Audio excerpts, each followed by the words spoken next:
Au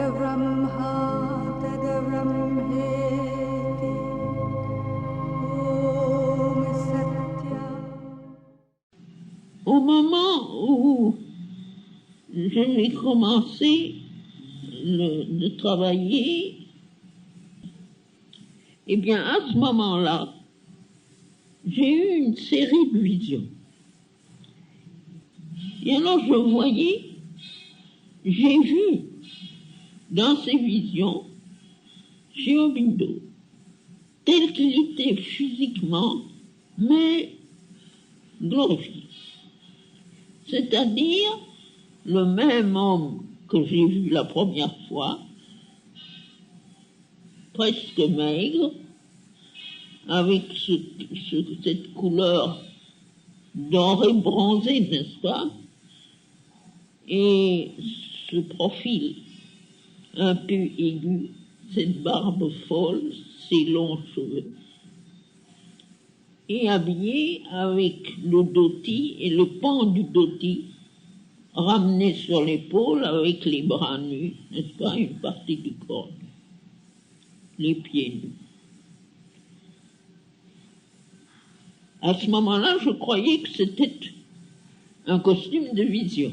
C'est-à-dire que je ne savais rien de l'Inde, n'est-ce pas? Je n'avais jamais vu des Indiens habillés à l'indienne. Et alors je l'ai vu, et ce n'était pas... C'était à la fois des visions symboliques et des faits spirituels. Des expériences et des faits spirituels tout à fait décisifs. De rencontres et de perception unie de l'œuvre à accomplir.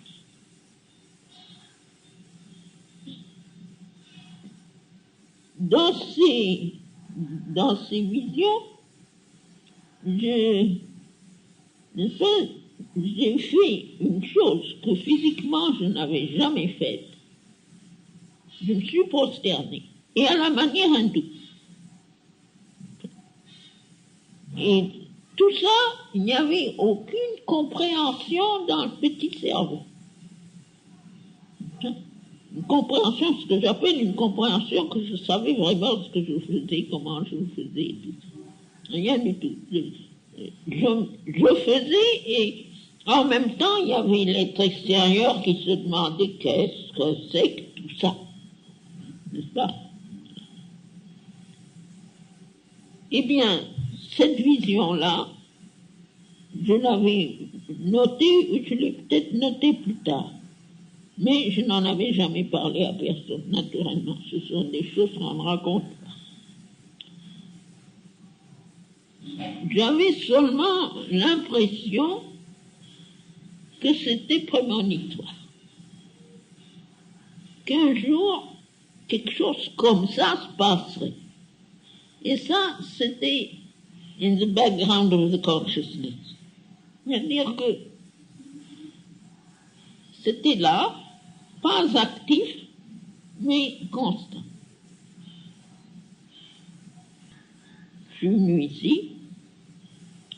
Il y a eu seulement en moi quelque chose qui voulait que je rencontre Sri Aurobindo la première fois toute seule. Et moi, j'avais rendez-vous l'après-midi. Il habitait dans la maison qui fait maintenant partie du dortoir. Cette maison qui est pas le premier dortoir, le second dortoir, l'ancien guest house. Je suis monté cet escalier et il m'attendait debout en haut de l'escalier. Exactement ma vision. Habillé comme ça, dans la même position, de profil, la tête. Il a tourné la tête vers moi, et j'ai vu dans ses yeux que c'était lui. Alors, les deux choses ont fait comme ça, hop, Et puis immédiatement, toutes les expériences intérieures s'est jointes à l'expérience extérieure et il y a eu le choc décisif. Meera reaching Pondicherry early in the morning of the 29th of March. From the station, Meera was taken to Margry's Grand Hôtel d'Europe on Rue Suffren. On that day, after a very long and tiring journey from Dhanushkodi, seated in her room at the hotel, perhaps having observed the people around her, she wrote to her Lord, O Thou whom we must know, understand, realize, absolute consciousness, eternal law, Thou who guidest and illuminest us, who movest and inspirest us, grant that these weak souls may be strengthened and those who fear be reassured. To Thee I entrust them, even as I entrust to Thee our entire destiny.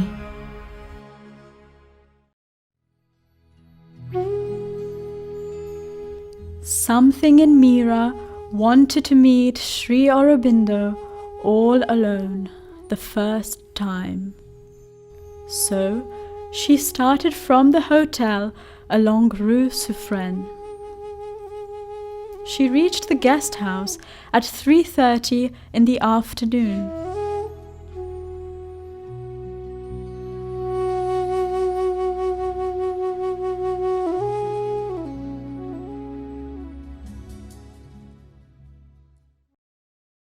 As the stairs wound to the right and the head of the stairs came in sight, Meera found Sri Aurobindo standing there. Everything was exactly as it was when she saw him in her vision. The same dress, the same stance, the same face in profile, the head held high.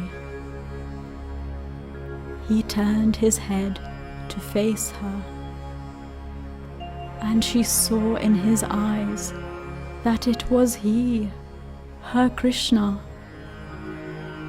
There was a blaze of instantaneous recognition. The earlier inner experience immediately became one with the present outer experience, and there was a fusion, the decisive shock. She climbed up and prostrated before him in the Hindu manner, as she used to do in her visions.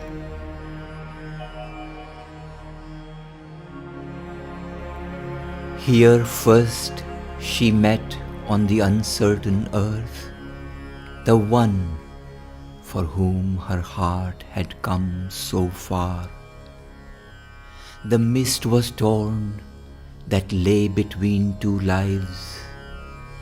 Her heart unveiled and his to find her turned, attracted as in heaven star by star.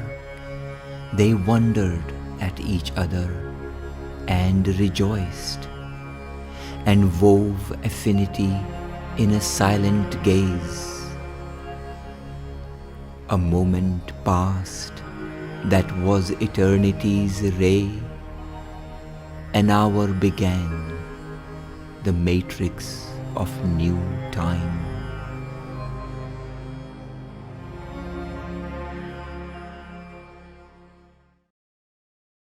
In silence, they exchanged the depths of their souls and thoughts. In silence, they spoke of the greatness of the work to be done and of the splendor of the victory to come, of which The dazzling radiance about him seemed a glorious pledge. The meeting of the dual incarnations, the Mother and Sri Aurobindo, on the physical plane, was predestined to fulfill their mission. Their lives were shaped amidst different cultural milieus and ethos, preparing them for the great work of the transformation of human life into a life divine.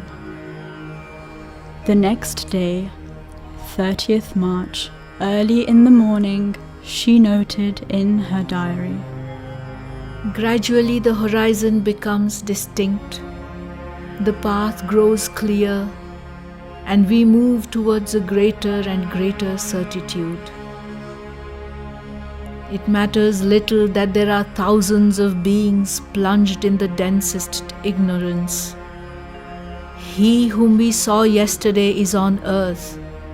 His presence is enough to prove that a day will come when darkness shall be transformed into light, and thy reign shall be indeed established upon earth.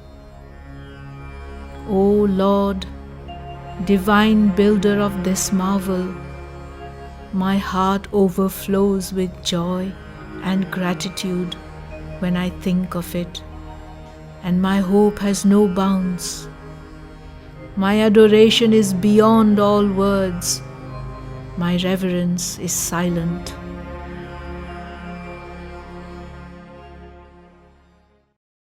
Later that day, Meera met Sri Aurobindo. He was sitting at his table in the veranda. She sat on the floor in front of the table, facing his small feet, almost from the moment she sat at his feet, without her knowing, without even her having asked him. Perhaps even without his trying, he put such a silence into her head that it seemed as if she no longer knew or thought or understood anything. All she was aware was of a total blank. It was as if she was born.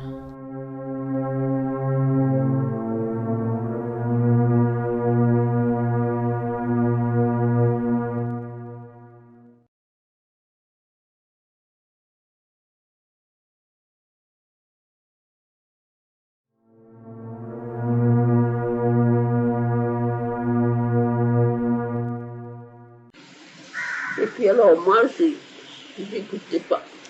J'étais assis. Je sais pas combien de temps ils sont restés, mais tout d'un coup, j'ai senti en moi comme une grande force, une paix, un silence massif. C'est venu, et c'est comme ça, c'est arrêté là.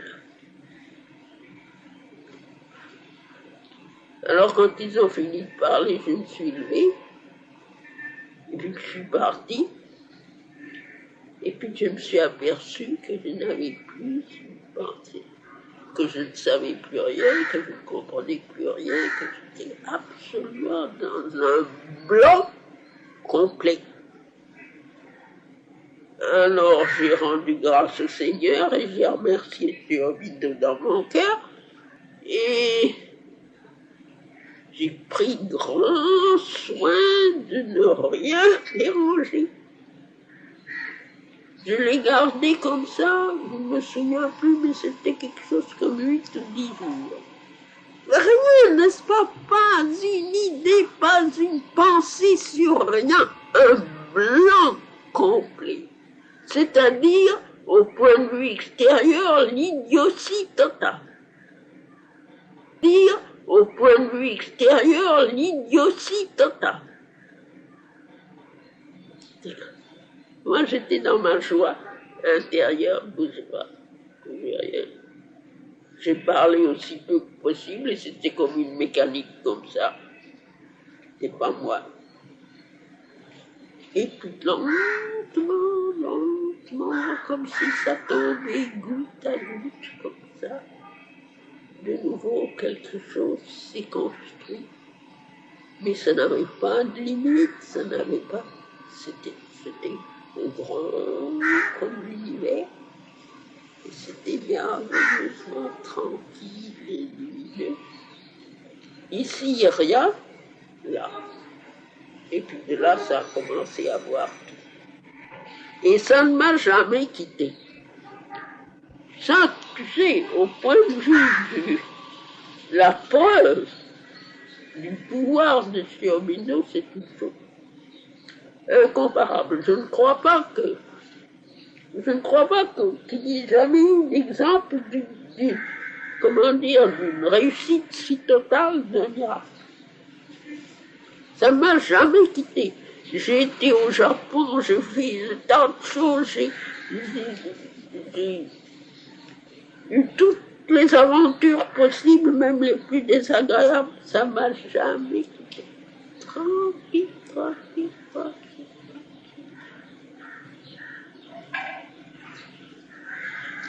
Et c'est lui qui l'a fait entièrement, je ne lui ai même pas demandé, il n'y avait pas d'aspiration, rien. Il y avait des efforts précédents. Je savais qu'il fallait que ça vienne, c'est tout. Mais ce jour-là, je ne lui en avais pas parlé, je n'y pensais pas, je ne faisais rien.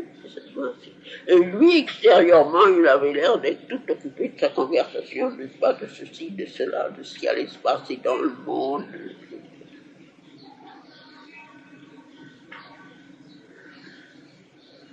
Moi, c'est comme ça que je comprends les choses.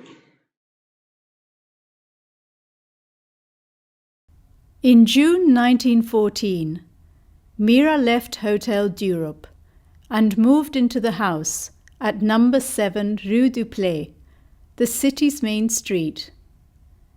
It was very near Sri Aurobindo's house.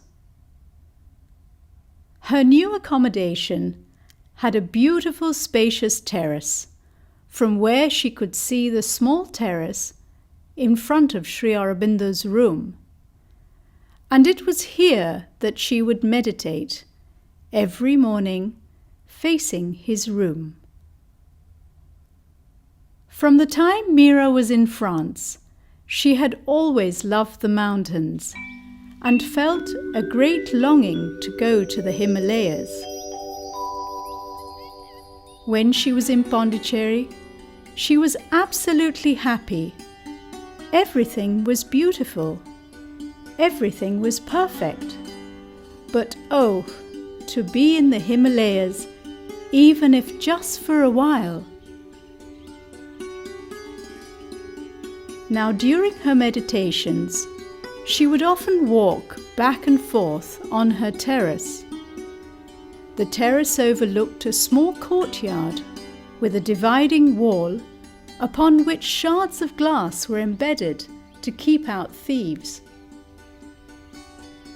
One day, whilst meditating on the spiritual life, something suddenly caught her eye, a glistening ray of sunlight on a sharp piece of blue glass. Then positively, spontaneously, without thinking or reflecting or anything of the kind, the summits of the Himalayas revealed themselves before her. She found herself high upon those glorious summits. The experience lasted more than half an hour. It was a marvellous mountain scene, with fresh mountain air and the lightness of the mountains all around. The splendour of sunlight on the Himalayan peaks. After this, Meera had not the slightest wish to go there, for she had received the full spiritual experience of the Himalayas. It was a grace given to her.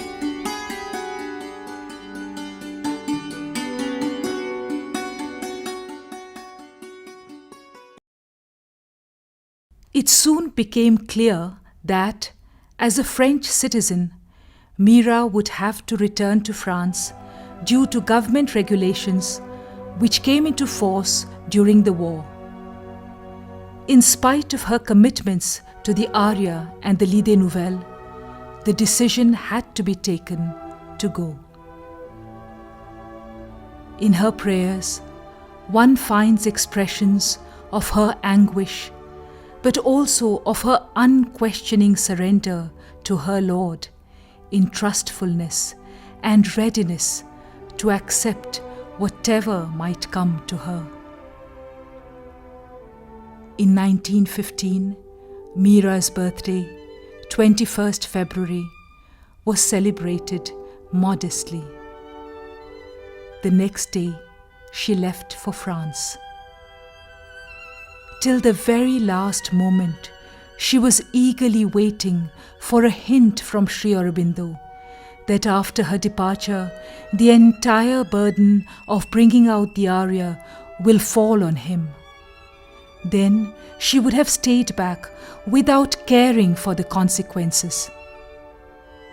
But Sri Aurobindo said nothing, even when she made her pranam to him, saying, "So, I'm leaving." All he said was, "All right."